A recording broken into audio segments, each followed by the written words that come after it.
Bharat England series শুরু হয়েছে দুর্দান্তভাবে। প্রথম ওয়ানডেতে ইংল্যান্ডকে উড়িয়ে দিয়ে ভারত এগিয়ে গেল 1-0 ব্যবধানে।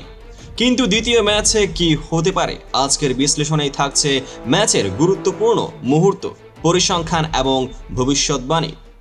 নাগপুরের ম্যাচে ভারতীয় ব্যাটিং লাইন আপ ছিল অসাধারণ। শুভমান গিলের 87 রানের ইনিংস ভারতকে সহজ জয় এনে দিয়েছে। ইংল্যান্ডের স্কোর ছিল মাত্র 248। ভারত 68 বল হাতে রেখে ম্যাচ জিতে নেয়। তাহলে ইংল্যান্ড কোথায় ব্যর্থ হলো? ব্যাটিং ও বোলিং বিশ্লেষণ, চলুন দুই দলের তুলনা করা যাক।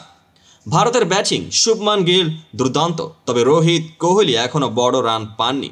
কটকের ম্যাচে তারা ফিরবেন তো?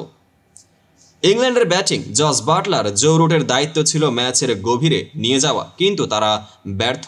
এবার কি নতুন ব্যাটিং কৌশল দেখবে ইংল্যান্ড? ভারতের বোলিং, মোহাম্মদ শামি, কুলদীপ যাদব, জাডেজা তিনজনে দুর্দান্ত।